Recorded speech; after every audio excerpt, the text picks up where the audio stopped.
अनुभा और महेंद्र एक गरीब दंपति थे। अनुभा अपने घर में ही बांस के छोटे छोटे खिलौने और घर की सजावट का सामान बनाती थी और महेंद्र सड़क पर घूम घूम कर उन्हें बेचा करता था। रेड लाइट होने पर जब गाड़ियाँ रुकती तब महेंद्र अपने खिलौने बेचने के लिए उन गाड़ियों की तरफ दौड़ पड़ता था। बाबूजी, ये खिलौने ले लो। बांस के खिलौने हैं, हाथ से बने हुए। अरे नहीं नहीं, नहीं चाहिए। मेम साहब, घर की सजावट का सामान ले लो। ये गुलदस्ता कितने का दिया? मेम साहब, ये 200 रुपए का है। इतना महंगा? इससे अच्छा तो मैं मॉल से खरीद लूंगी, वहाँ ब्रांडेड सामान मिलते हैं। तुम्हारे सामान की तो कोई ब्रांड ही नहीं है और न ही कोई गारंटी है। महेंद्र के लिए उन खिलौनों को बेचना एक चुनौती भरा काम था। उसे देखकर लोग अपनी गाड़ी की खिड़की खोलना तो दूर मुँह फेर लेते थे। महेंद्र अनुभा के बांस से बनाए हुए सामान को बेचने के लिए बहुत मेहनत करता था। वो ट्रैफिक में भी घूम घूम कर अपने सामान बेचा करता। इसी दौरान एक दिन महेंद्र सामान बेचने के लिए जल्दबाजी में सड़क पार कर रहा था कि अचानक सामने से आ रही एक तेज रफ्तार गाड़ी ने महेंद्र को जोर से धक्का मार दिया और महेंद्र वहीं सड़क पर गिर गया। इस हादसे में महेंद्र की मौत हो गई। महेंद्र की लाश जब उसके घर लाई गई तो उसे देखकर सदमे से उसकी पत्नी अनुभा की भी मौत हो गई। महेंद्र और अनुभा की मौत के बाद उनकी 2 छोटी छोटी बेटियां 12 साल की पिंकी और 6 साल की चिंकी अनाथ हो गई। चिंकी बहुत जोर जोर से रो रही थी। मत रो चिंकी, मैं हूँ ना तेरी बड़ी बहन। दीदी दीदी, अब हम क्या करेंगे? कहाँ जाएंगे और क्या खाएंगे? हमारे पास तो पैसे भी नहीं है। तू चिंता मत कर चिंकी, माँ के बनाए हुए कुछ बांस के खिलौने और सजावट के सामान रखे हैं जो बाबा ने बेचे नहीं थे। उन्हें बेचने से पहले ही माँ और बाबा हमें अकेला छोड़कर चले गए। हम उन सभी सामान को बेचेंगे और उससे जो पैसे मिलेंगे उससे हम अपना खर्चा चलाएंगे। ठीक है दीदी। दूसरे दिन पिंकी और चिंकी सड़क के किनारे बैठकर अपनी माँ अनुभा के बनाए हुए बांस के खिलौने और सामान बेचने लगती है। उन दोनों छोटी छोटी और प्यारी बच्चियों को सड़क के किनारे बैठकर सामान बेचते हुए देखकर वहाँ से गुजरने वाले राहगीरों का दिल पिघलने लगा और वे लोग चिंकी और पिंकी का सामान खरीदने लगते हैं। अरे बेटा, ये पेन स्टैंड कितने का है? 50 रुपए का है। महंगा है, मैं तो इसके 35 रुपए ही दूंगी। ठीक है, आप इसे 35 रुपए में ही ले जाइए। तभी वहाँ एक आदमी आता है। अरे बच्चे, वो फोटो फ्रेम और पंखा दोनों दे दो। ठीक है, ये लीजिए, आपके पूरे 100 रुपए हो गए। ये लो पैसे। इस तरह से पिंकी और चिंकी की उस दिन ठीक ठाक कमाई हो गई थी। शाम को दोनों जब घर लौट कर आई तब चिंकी कमाए हुए पैसों को गिनने लगती है। दीदी, आज तो पूरे 400 रुपए की कमाई हुई है। हाँ चिंकी, आज तो ठीक ठाक कमाई हो गई है, लेकिन इतने से हमारा काम नहीं चलेगा। माँ के बनाए हुए सामान जल्दी ही खत्म हो जाएंगे। हमें जल्दी ही सोचना होगा कि सामान खत्म होने के बाद हम क्या करेंगे, क्योंकि तब हमारे पास बेचने के लिए कुछ भी नहीं होगा।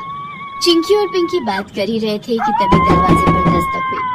पिंकी ने दरवाजा खोला तो देखा बाहर मकान मालिक खड़ा था। देख पिंकी, तुम्हारे पापा ने पिछले 3 महीने का किराया नहीं चुकाया था और इस महीने का किराया भी बाकी है। 5000 के हिसाब से 4 महीने का किराया 20,000 रुपए होता है। मुझे कल शाम तक मेरे 20,000 रुपए दे दो, नहीं तो तुम्हारा सारा सामान उठवा लूंगा और घर खाली करवा दूंगा। अंकल, आपको तो पता है कि हम अनाथ हो गए हैं। हमारा इस दुनिया में कोई नहीं है। इतनी बड़ी रकम हम कहाँ से लाएंगे? हमें थोड़ा समय और दे दीजिए, हम थोड़ा थोड़ा करके आपका किराया चुका देंगे। तो ठीक है, आज से ही शुरुआत कर दो। लाओ आज के पैसे। और मकान मालिक चिंकी के हाथ से रुपए छीन लेता है। दूसरे दिन पिंकी और चिंकी ने बांस का सामान बेचकर जो कमाया वो भी मकान मालिक ने किराए के नाम पर उनसे छीन लिया। दीदी, इस तरह से तो हम एक पैसा भी नहीं जोड़ पाएंगे। हमारे पास कुछ खाने के लिए भी पैसे नहीं है।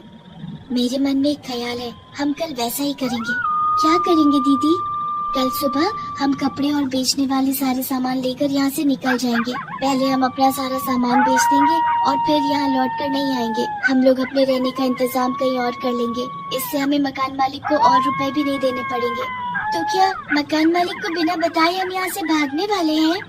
हमारे पास और कोई रास्ता भी नहीं है चिंकी, लेकिन हम जाएंगे कहाँ दीदी? वो हम कल सोचेंगे। अभी खाना खाकर जल्दी सो जाते हैं, क्योंकि कल सुबह हमें यहाँ से जल्दी निकलना होगा। पिंकी खाना बनाती है और दोनों बहनें खाना खाकर सो जाती हैं। अगली सुबह चिंकी और पिंकी सारा सामान लेकर घर से निकल जाते हैं। वे दोनों सड़क के किनारे बैठकर अपना सारा सामान बेचने लगते हैं। दीदी, आज तो हमें ये सारा सामान बेचना होगा, नहीं तो इन्हें लेकर हम कहाँ जाएंगे? हाँ चिंकी, हम आज अपना बांस का बना ये सारा सामान बेच देंगे। सामान ज्यादा होने के कारण उन्हें बेचने में भी काफी समय लग गया और दोनों बहनों को पता ही नहीं चला कि कब रात हो गई। रात के 8 बज गए थे। दीदी, सारा सामान बिक गया है, अब हम लोगों को यहाँ से चलना चाहिए। हाँ चिंकी, आज तो खूब अच्छी कमाई हुई है, पहले कहीं चलकर कुछ खाते हैं। दोनों बहनें एक होटल में जाकर खाना खाती है और उसी होटल के बाहर सड़क पर चादर बिछाकर सो जाती है। अगली सुबह, दीदी आज हम क्या करेंगे? आज तो हमारे पास बेचने के लिए कुछ सामान भी नहीं है।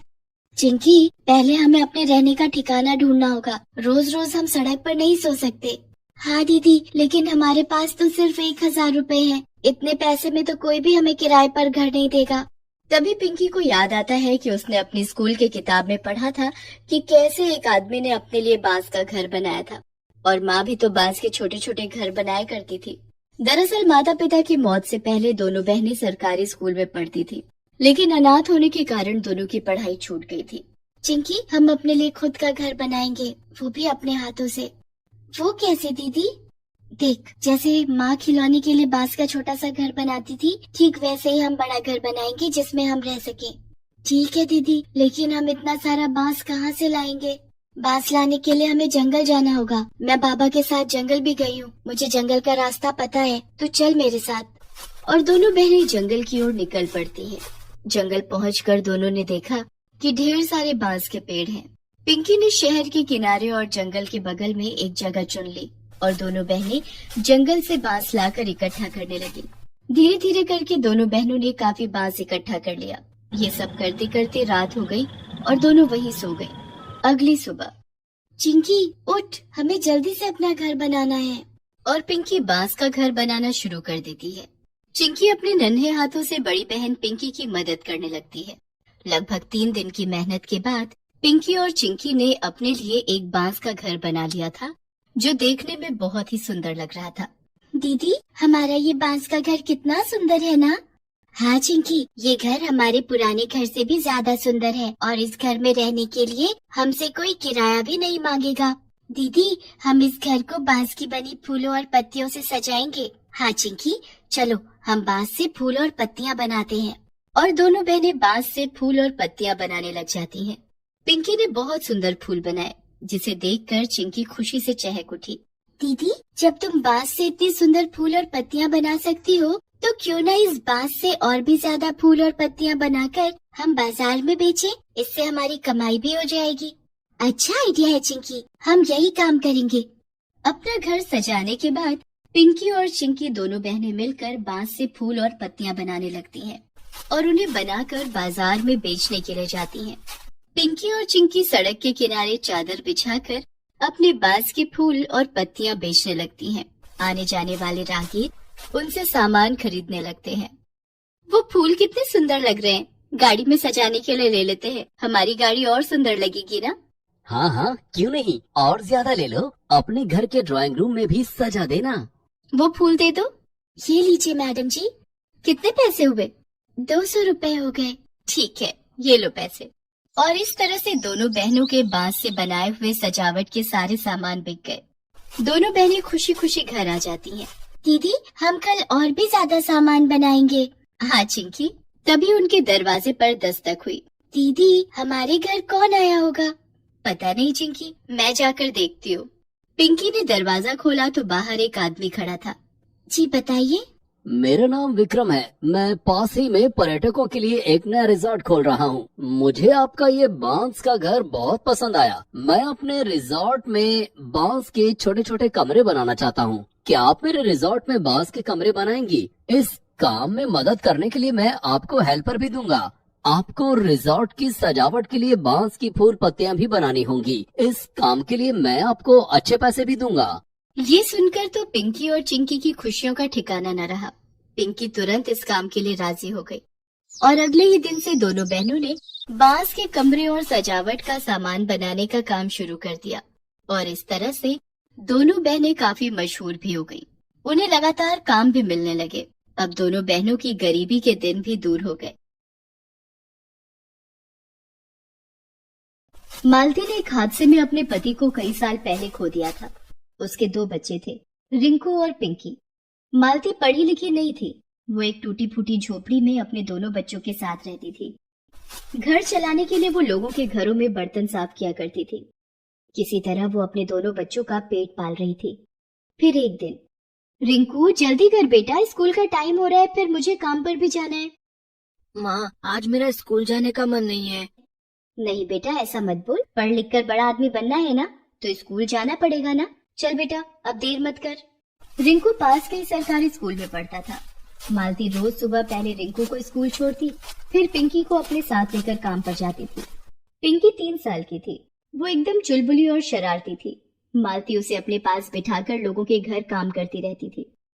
एक दिन खेलते हुए वो बाहर हॉल में आ गई, जहाँ घर के बच्चे टीवी देख रहे थे।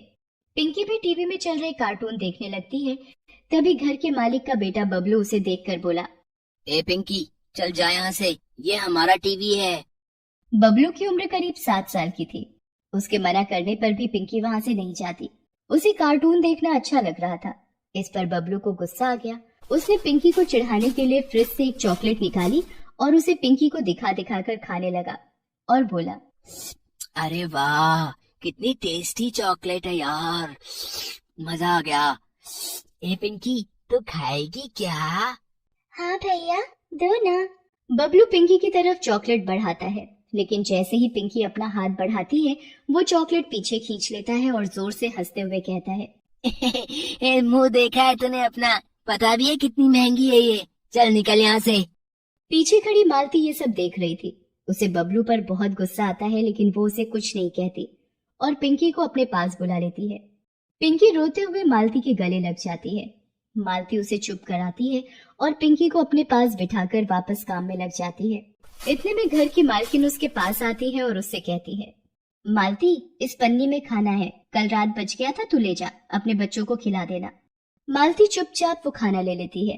गरीबी ने उसे मजबूर कर दिया था। वो अपने बच्चों की परवरिश बहुत अच्छे से करना चाहती थी, लेकिन उसके लिए ये बहुत मुश्किल था। वो हर वक्त चिंता में डूबी रहती थी, जिससे उसकी तबीयत भी खराब रहने लगी।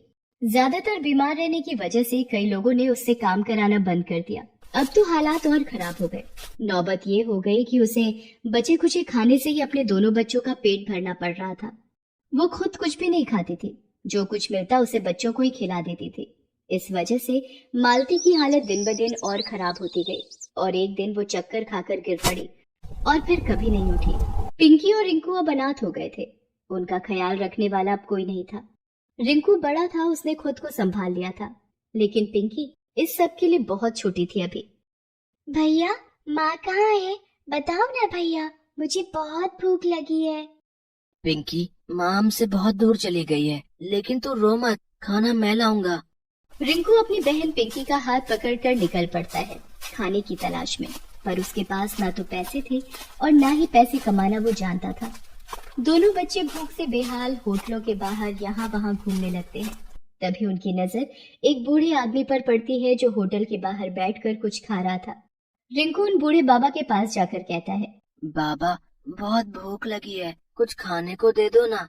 पिंकी भी ललचाई आंखों से बूढ़े बाबा के खाने को देख रही थी। इससे पहले ही बूढ़ा आदमी कोई जवाब देता, पिंकी उसके हाथ से खाना छीनकर खाने लगती है। ये देखकर बूढ़े बाबा रिंकू से कहते हैं, बेटा, कौन हो तुम लोग? कहाँ से आए हो? तुम्हारे घर वाले कहाँ हैं? रिंकू बूढ़े बाबा को अपने बारे में सब कुछ बताता है। बूढ़े बाबा दोनों बच्चों की मदद करना चाहते थे, लेकिन सच तो ये था कि वो खुद होटल का फेंका हुआ खाना खा रहे थे, जिसे पिंकी ने उनके हाथों से छीन लिया था। फिर भी बूढ़े बाबा ने दिल मजबूत किया और रिंकू और पिंकी को अपने साथ रख लिया और रिंकू से बोले, चलो बच्चों, इस दुनिया में ना तुम्हारा कोई है और ना ही मेरा, आज से हम साथ रहेंगे। बूढ़े बाबा के पास अपना कोई घर नहीं था। वो तो फुटपाथ पर रहते थे और लोगों से भीख मांगकर तो कभी लोगों द्वारा फेंका हुआ खाना खाकर अपना पेट भरते थे।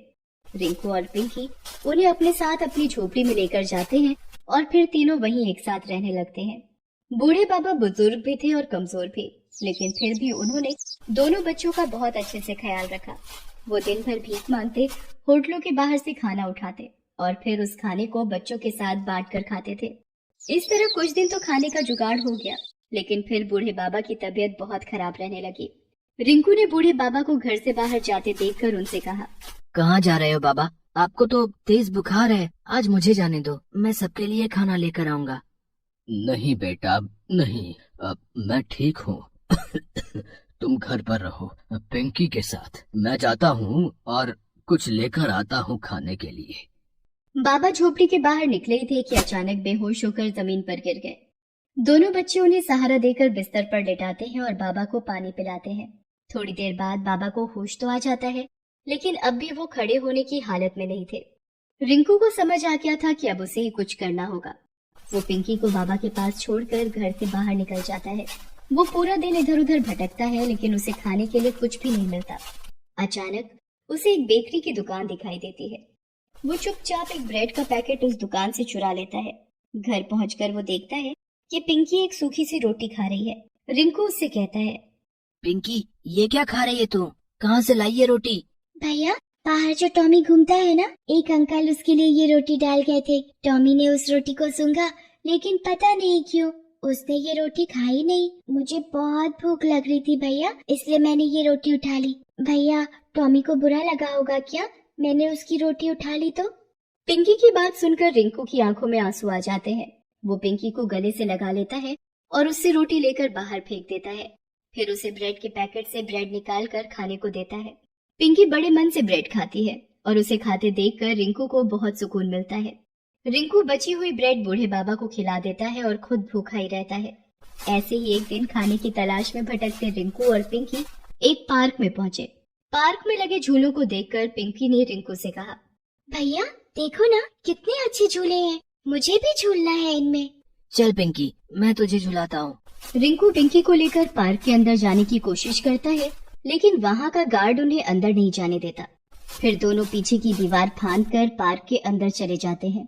कुछ देर झूला झूलने के बाद दोनों देखते हैं कि पार्क के कोने में मोहल्ले के बच्चे आवारा जानवरों के लिए अपने अपने घरों से रोटी लाकर रख रहे थे। ये देखकर पिंकी रिंकू से कहती है, भैया देखो ना, कितनी सारी रोटियां हैं। बाबा ने कल से कुछ नहीं खाया और मुझे भी भूख लगी है।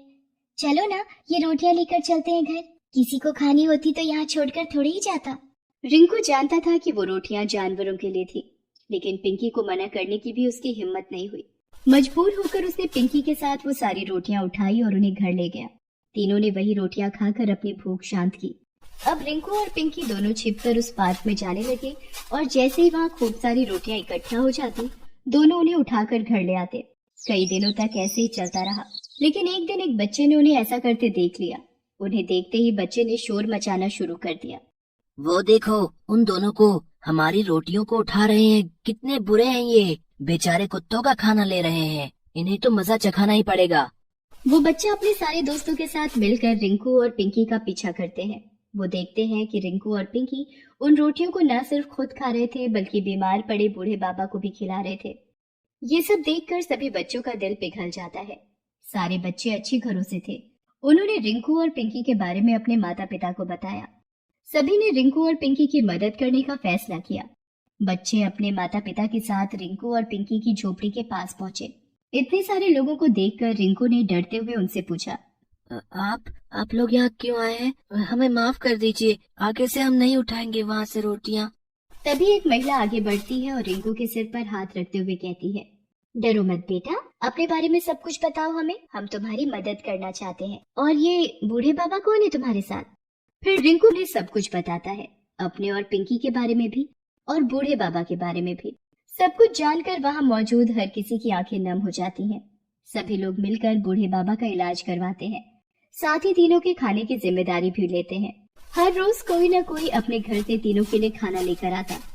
अब रिंकू और पिंकी को ना तो चोरी करने की जरूरत थी और ना ही कहीं से खाना उठाकर खाने की। दूसरी तरफ अच्छा इलाज मिलने से बूढ़े बाबा भी पहले से बहुत अच्छे हो गए थे। लोगों ने उन्हें अपनी सोसाइटी में चौकीदार की नौकरी पर रख लिया, जिससे अब वो कमाने भी लगे थे। रिंकू और पिंकी को उन्होंने जल्दी ही स्कूल भेजना भी शुरू कर दिया। ऐसा नहीं था कि रिंकू और पिंकी को अब अपनी माँ की याद नहीं आती थी, लेकिन वो इस बात से खुश जरूर थे कि अब वो अनाथ नहीं थे। बूढ़े बाबा जो उनके साथ थे। Please subscribe this channel.